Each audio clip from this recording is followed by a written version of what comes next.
The sound of breaking glass shattered the serene, evening quiet of Natalie Valenti's penthouse, followed immediately by her frustrated cry. It wasn't the first time her trembling hands had betrayed her, but tonight's accident, a shattered champagne flute, felt particularly symbolic. At 38, the self-made tech mogul had accumulated more wealth than she could spend in 3 lifetimes, but the one thing her billions couldn't buy was slipping further away with each passing month. Miss Valenti. Her assistant appeared in the doorway, concern etched across her face. "Are you all right?" Natalie forced a smile, already kneeling to collect the glass shards. "I'm fine, Melanie, just clumsy tonight. Please let me." Melanie moved to take over, but Natalie waved her away. "I've got it. You should head home, it's late." She didn't want witnesses to what was becoming a familiar evening ritual. Another negative pregnancy test, another glass of champagne, another moment of weakness where control slipped through her fingers like the fragments she now carefully collected. After Melanie reluctantly departed, Natalie finished cleaning and walked to her floor-to-ceiling windows overlooking Manhattan's glittering skyline. Her fertility specialist had been clear earlier that day her last viable embryo had failed to implant. At her age, with her particular medical history, the chances of natural conception were virtually non-existent. Natalie pressed her forehead against the cool glass. 5 years of treatments, 3 miscarriages, and enough hormone injections to make her body feel like a science experiment. She'd built Valenti Tech from nothing into a multi-billion-dollar empire, disrupting entire industries along the way. Yet this creating a family, the one dream she'd postponed until it was almost too late, had become her impossible summit. Her phone buzzed with a calendar reminder. Children's Future Foundation Gala tomorrow, 7 p.m. The irony wasn't lost on her. She was the foundation's largest donor, funding educational opportunities for underprivileged kids while desperately trying to have one of her own. "Get it together, Nat," she whispered to herself. Tomorrow she would put on her armor again, the perfect dress, the confident smile, the unflappable CEO persona that had graced countless magazine covers. But tonight, just for tonight, she allowed herself to grieve. The Children's Future Foundation Gala was in full swing when Owen O'Connor slipped into the kitchen of the luxurious Plaza Hotel ballroom, tugging awkwardly at his borrowed tuxedo. At 35, he felt completely out of place among New York's elite, but he needed this catering job desperately. His regular construction work had dried up after the company he worked for lost a major contract, and with bills piling up and his 6-year-old daughter Lily's school tuition coming due, he couldn't afford to be proud. "O'Connor, you're late," barked Renata, the catering manager. "Take this tray and work the east side of the ballroom. And remember, invisible but available." Owen nodded, balancing the champagne-laden tray with practiced ease. He'd done enough odd jobs over the years to know how to blend into the background. 6 months as a single dad had taught him to adapt quickly to whatever life threw his way. As he navigated through the crowd of designer gowns and bespoke suits, Owen couldn't help feeling the stark contrast between this world and his own. Just that morning, he'd been scraping together change to buy Lily new school shoes. Now he was surrounded by people who probably spent more on a single meal than his monthly rent. "Could I have one, please?" Owen turned toward the voice and momentarily froze. The woman addressing him was striking dark hair swept into an elegant updo, a midnight blue gown that somehow managed to be both sophisticated and understated, and eyes that held a weariness that seemed at odds with her perfect exterior. "Of course," he replied, offering the tray. As she reached for a glass, he noticed her hand trembling slightly. The champagne sloshed dangerously close to the rim, and without thinking, Owen steadied her wrist with his free hand. "Careful," he said softly. She looked startled, both by his touch and his forwardness. "Thank you," she said, an unexpected vulnerability in her voice. "I seem to be making a habit of almost dropping these lately." Their eyes met briefly before Owen remembered his place and quickly stepped back. "Enjoy your evening, madam." He continued his rounds, but found himself repeatedly glancing in her direction. She stood alone despite being constantly approached by other guests, maintaining a polite but definite distance from everyone around her. He recognized the look from his mirror. Someone carrying a weight they didn't want others to see.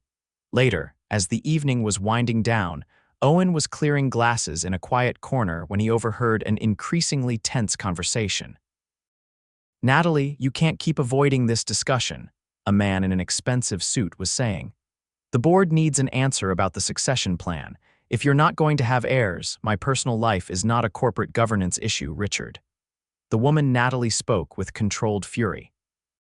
"And last I checked, we're not running a monarchy. Be reasonable. You've built Valenti Tech from nothing, but investors are concerned about long-term stability without family succession. I didn't realize we'd time-traveled back to the 1800s, she interrupted coldly. My uterus is not a topic for boardroom discussion. Owen winced at the brutal awkwardness of the exchange, accidentally clinking the glasses he was collecting. Both turned to look at him. Sorry, he mumbled, quickly moving away, but not before catching the flash of embarrassment in Natalie's eyes and recognizing her as the woman from earlier. 20 minutes later, Owen was taking a brief break outside the service entrance when the door opened and Natalie Valenti herself emerged, phone pressed to her ear. Cancel my morning meetings, she was saying. I don't care about the Tokyo investors. I just need, she stopped abruptly when she saw Owen, then continued more formally, I'll call you back, Andrea. She ended the call and stared at the night sky for a moment before noticing Owen was still there. Something in her seemed to deflate. Sorry, she said. I didn't realize this was the staff area, Owen shrugged. It's just where we come to breathe. A ghost of a smile touched her lips. That's exactly what I needed. She leaned against the wall, closing her eyes briefly. Sometimes I forget how to do that. There was something so honest about her exhaustion that Owen found himself speaking without thinking. Rough night, she gave a small, surprised laugh. You could say that. She glanced at him more carefully. You're the waiter who saved my champagne. Owen O'Connor, he offered. And I'm not actually a waiter, just filling in for extra cash. What do you do when you're not saving clumsy CEOs from social embarrassment? Construction, mostly, single dad the rest of the time. Something flickered across her face at the mention of fatherhood. I'm Natalie, she said, omitting her last name as if testing whether he recognized her. Natalie Valenti was famous enough that even someone as disconnected from the business world as Owen knew who she was. But he appreciated that she didn't lead with her title or achievements. Nice to meet you, Natalie, he glanced at his watch. I should get back before I get fired from my not actual job. Of course. She straightened up, professional demeanor sliding back into place. Then, surprisingly, thank you for the moment of normalcy, Owen smiled. Anytime. He returned inside, not expecting to see her again. He certainly never expected that 3 days later, he'd open his apartment door to find Natalie Valenti standing in his modest hallway, looking as out of place as a diamond in a coal mine. Miss Valenti. Owen blinked in disbelief at the billionaire CEO standing outside his apartment in Queens. Natalie looked nearly as uncomfortable as he felt. I hope you don't mind. Your catering company gave me your address when I explained I wanted to hire you for a private event. Owen's protective instincts flared. He stepped outside, partially closing the door behind him. That's a serious privacy violation. They shouldn't have. I may have implied I was with the foundation and that you were receiving an award, she admitted. I'm sorry, that was inappropriate. Before Owen could respond, the apartment door swung open and a small girl with strawberry blonde pigtails peeked out. Daddy, is it pizza? Owen's expression softened immediately. No, pumpkin, this is a lady I met at work. Lily looked up at Natalie with unabashed curiosity. You're pretty. Are you Daddy's girlfriend, Lily? Owen felt his face heat up, but Natalie crouched down to Lily's level with surprising ease. I'm Natalie, and no, I'm not your dad's girlfriend. I just came to talk to him about a job. Lily considered this. Is it a good job because Daddy needs one? He thinks I don't know, but I heard him talking to Aunt Sarah about money. Owen closed his eyes briefly in embarrassment, but Natalie didn't miss a beat. It could be a very good job, but that depends on if your dad wants it. Standing again, she faced Owen. Could I speak with you for a few minutes? I promise I'm not here to cause trouble. Looking between his daughter and this unexpected visitor, Owen made a quick decision. Lily, why don't you go finish your homework? I'll be right inside. Once Lily disappeared, Owen crossed his arms. What's this about, Miss Valenti? Please, it's Natalie. She hesitated, suddenly seeming less sure of herself. I need a date. Of all the things Owen expected her to say, that wasn't on the list. Excuse me, not a real date, she clarified quickly. I'm attending a series of high-profile events over the next few months, and I need someone normal to accompany me. Normal, he repeated flatly. Natalie winced. I didn't mean it like that. I meant someone who isn't after my money or connections. Someone who won't try to leverage a relationship with me for business advantages. And you thought of me, a guy you met for 5 minutes while I was serving drinks. You treated me like a person, not a portfolio, she said simply. Do you know how rare that is in my life? She glanced toward his apartment. I understand you have responsibilities. I'm offering $50,000 for approximately 10 appearances over 3 months, all expenses paid, of course. Owen's jaw dropped. That was more than he made in a year of construction work. Seeing his expression, she continued, Before you answer, you should know there's a reason beyond just needing an escort. There's been speculation about my personal life affecting company stability. Having a steady companion would help quiet certain concerns. Owen studied her.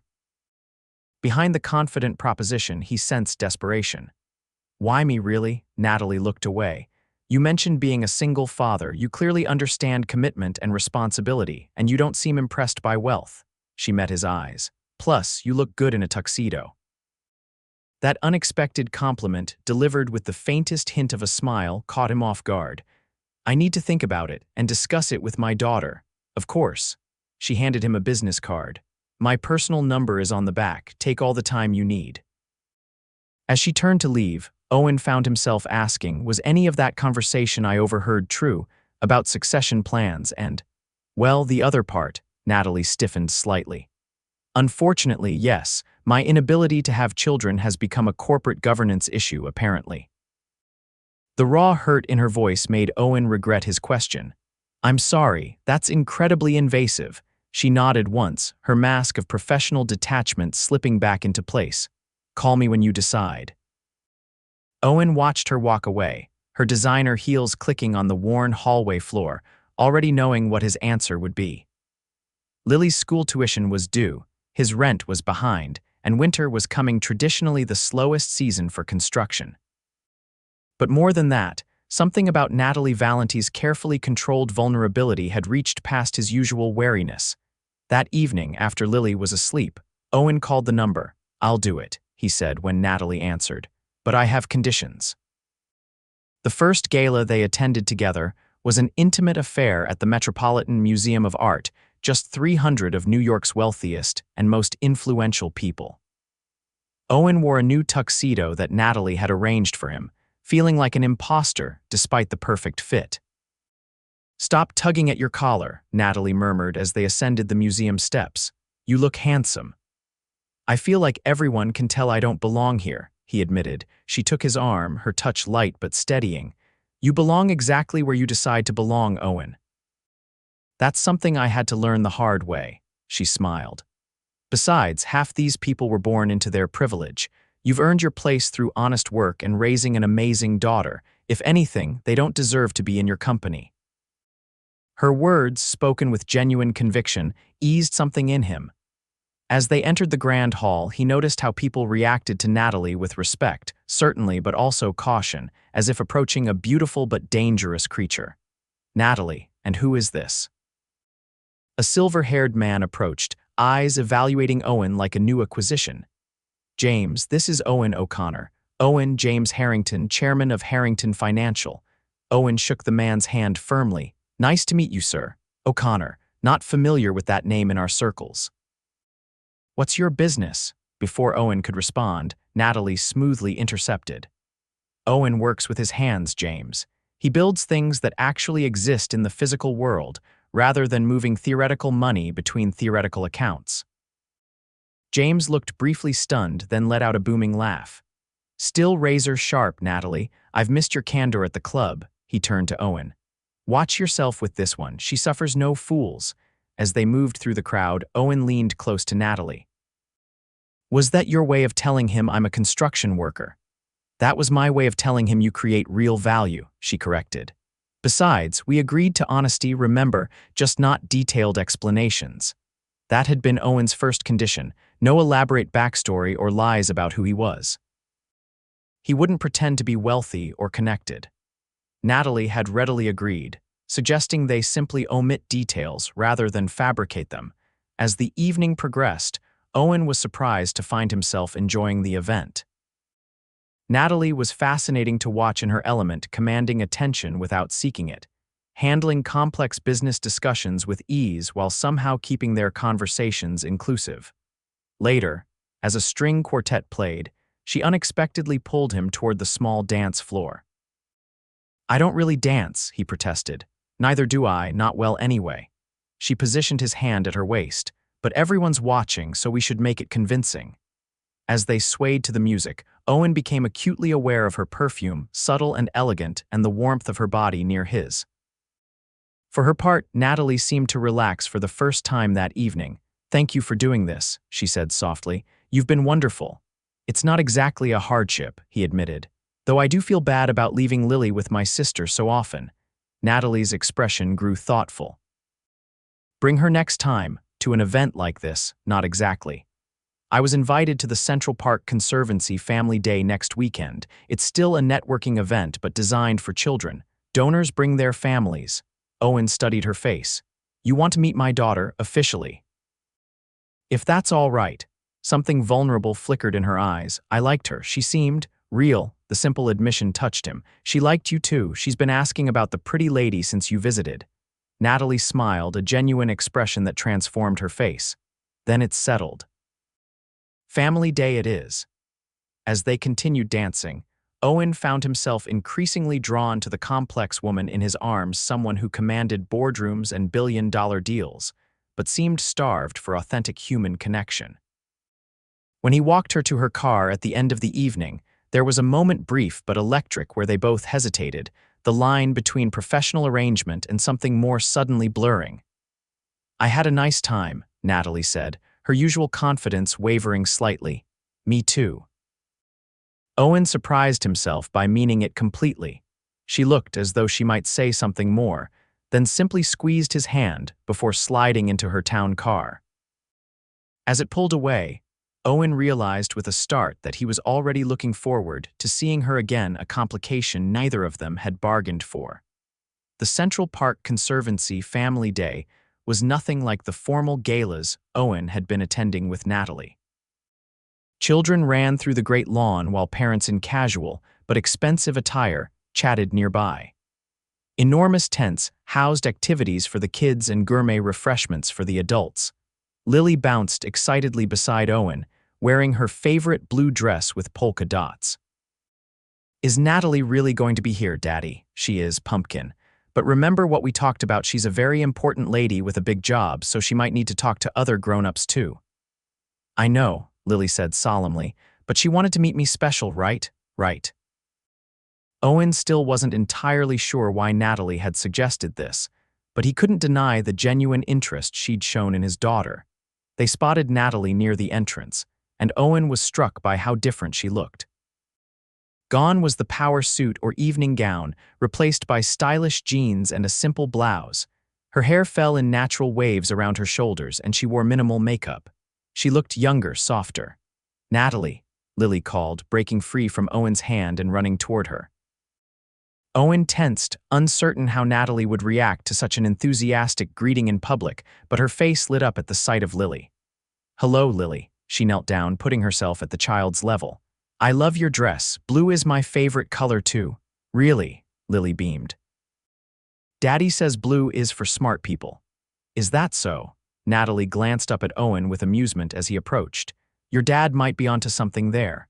As Owen reached them, he noticed several people watching their interaction with interest. Natalie seemed to sense his awareness. "Don't worry," she said quietly. "This is exactly what I wanted them to see, that I have a life outside the office." "Natalie, can we do the butterfly tent?" Lily asked, pointing to an attraction nearby. "I think that's a wonderful idea." Natalie stood and, after a moment's hesitation, took Lily's offered hand. The simple gesture seemed to mean something significant to her. Throughout the afternoon, Owen watched in amazement as Natalie threw herself into the event with unexpected enthusiasm. She helped Lily make a butterfly mask, laughed genuinely at the child's jokes, and seemed to truly enjoy the simplicity of the day. She doesn't have her own kids, his sister Sarah had asked when he'd explained the arrangement. No, Owen had replied, remembering Natalie's pained expression when discussing the board's succession concerns. I think she wanted them, but it didn't happen. Now, watching Natalie with Lily, he could see the wistfulness in her eyes, a woman who had achieved extraordinary success but missed this ordinary joy. While Lily was occupied with face painting, Natalie and Owen sat on a bench nearby. She's remarkable, Natalie said, watching Lily. You've done an amazing job with her. Thanks. It hasn't been easy since her mom left, but she makes it worth it. Natalie turned to him. She left. I assumed she had passed away. Owen shook his head. Maria decided parenthood and commitment weren't for her. She moved to California when Lily was 2, sends birthday cards sometimes. I'm sorry, that must have been difficult. It was, still is sometimes. He watched his daughter laughing as the face painter gave her tiger whiskers, but I've never regretted having Lily, not for a second. Natalie was quiet for a long moment. Can I tell you something I've never told anyone, not even my closest friends? Owen nodded, sensing the importance of the moment. I've tried to have a child for 5 years. Her voice was barely audible. 3 miscarriages, countless procedures. My doctors finally told me it's not going to happen. She stared straight ahead. All the money and power in the world, and I can't have the one thing I want most. The raw honesty of her confession moved him. Without thinking, Owen reached for her hand, covering it with his own. I'm so sorry, Natalie. She looked down at their joined hands, then back at his face with vulnerable surprise. Thank you for bringing Lily today, for sharing her with me. Before Owen could respond, Lily bounded back, proudly sporting orange and black stripes across her cheeks. Look. I'm a tiger. The fiercest tiger I've ever seen, Natalie declared, her professional mask sliding back into place, though Owen now recognized it for the protection it was. Later, as they said goodbye, Lily surprised them both by throwing her arms around Natalie's waist. Can you come for dinner at our house sometime? Daddy makes really good spaghetti. Natalie looked momentarily stunned, then glanced at Owen with uncertainty. That's a lovely invitation, Lily, Owen said, giving Natalie an escape route. But Natalie is very busy. I'd love to, Natalie interrupted. If that's okay with your dad. Their eyes met over Lily's head, and Owen saw something new, their hope, perhaps, or the beginning of something neither of them had planned for. It's more than okay, he said softly. The dinner at Owen's apartment marked a turning point. Natalie arrived with an expensive bottle of wine and a stuffed tiger for Lily, looking nervous in a way Owen had never seen before. I've never actually been to a family dinner, she admitted quietly while Lily was showing her around the small apartment. Not a real one anyway. My parents were more the children should be seen and not heard type. Owen's modest kitchen became the stage for a surprisingly relaxed evening. Natalie rolled up her sleeves to help make the salad, laughed genuinely at Lily's 6-year-old jokes, and seemed to treasure the simplicity of their routine. After Lily went to bed, Owen and Natalie sat on his worn sofa, the remnants of wine in their glasses. Thank you for tonight, she said. For letting me into your world. It's not much compared to what you're used to. It's everything I never had. The admission seemed to surprise even her. She looked away. I should go, it's getting late. But neither moved. The silence between them grew weighted with unspoken possibilities. Natalie, Owen finally said. What are we doing? She met his eyes. I don't know anymore. This started as an arrangement, but now. Now, instead of answering, she leaned forward and kissed him tentatively at first, then with increasing certainty as he responded. When they broke apart, both seemed equally startled by the intensity of the connection. I should definitely go, she whispered, though she made no move to leave. Owen tucked a strand of hair behind her ear. Or you could stay, just to talk, he added quickly. I think we have some things to figure out. She did stay, and they talked until dawn about their childhoods, their dreams, their fears. Natalie described growing up with cold, achievement-focused parents. Owen shared the struggle of becoming a single father overnight when Maria left. They discovered unexpected common ground in their experiences of loneliness and resilience. By the time Natalie finally left, something fundamental had shifted between them. The pretense of their professional arrangement had given way to something neither had been looking for, but both desperately needed. Over the next weeks, their relationship evolved naturally. They continued attending events together, but now the public appearances were secondary to their private moments dinners at Owen's apartment. Weekends spent showing Lily the parts of New York that tourists never saw. Quiet evenings talking after Lily went to bed. For Owen, watching Natalie relax into their life was like witnessing a tightly closed flower slowly bloom. For Natalie, Owen and Lily offered a glimpse of the family she had convinced herself she would never have, but reality intruded when the tabloids finally caught on. Tech Titan's toy boy, Valenti dating penniless construction worker, screamed one headline. Desperate for air, is Natalie Valenti using relationship to access ready-made family, proclaimed another. Owen found Natalie in her penthouse office, staring at the articles spread across her desk. "I'm so sorry," she said when she saw him. "I never meant to drag you and Lily into this. Hey." He crossed the room and took her hands. "We knew this might happen. I don't care what they say about me. But they're talking about Lily too." Her voice broke. "And saying such ugly things about why I'm with you, as if I could only want you for some ulterior motive." Owen lifted her chin gently. "Do you care what they think? Because I don't. I know why I'm with you, and it has nothing to do with your money or your company. Why are you with me?" She asked softly. "Because you're brilliant and kind. Because you treat Lily like she matters. Because when you laugh, really laugh, not your professional social laugh, it's the most beautiful sound I've ever heard." He smiled. "And because you kiss me like you mean it." Natalie's expression softened. "I do mean it, every time. Then that's all that matters." But the scrutiny intensified. Photographers followed them everywhere. Business associates questioned Natalie's judgment. Owen overheard whispers at events questioning his motives: gold digger, opportunist, social climber. The pressure came to a head 3 months into their relationship, when Richard, the board member Owen had overheard at their first meeting, cornered Natalie at a charity event. "This has gone on long enough, Natalie," he said, not bothering to lower his voice. "The board is concerned about your judgment. Bringing this person and his child into your life so publicly reflects poorly on Valenti Tech." Owen, returning with drinks, froze just within earshot. "My personal life is not board business, Richard," Natalie replied coldly. "It is when it affects share price, when it raises questions about your decision-making. Is this some midlife crisis? Or are you really so desperate for a family that you'd latch onto the first single father who showed interest?" Owen saw the color drain from Natalie's face. Before she could respond, he stepped forward. "Excuse me," he said quietly, "but you need to stop talking about Natalie that way." Richard looked him up and down dismissively. "This doesn't concern you. Anything that hurts Natalie concerns me." Owen kept his voice level. "And for the record, she didn't latch onto me. I pursued her because she's the most exceptional person I've ever met." "Owen, you don't have to," Natalie began. "Yes, I do." He turned to her, no longer caring who was listening. "I love you, Natalie, not your money or your company or what you can give me, just you." The entire room seemed to still. Richard looked between them, momentarily speechless. "You love me?" Natalie whispered. "More than I thought possible," Owen confirmed.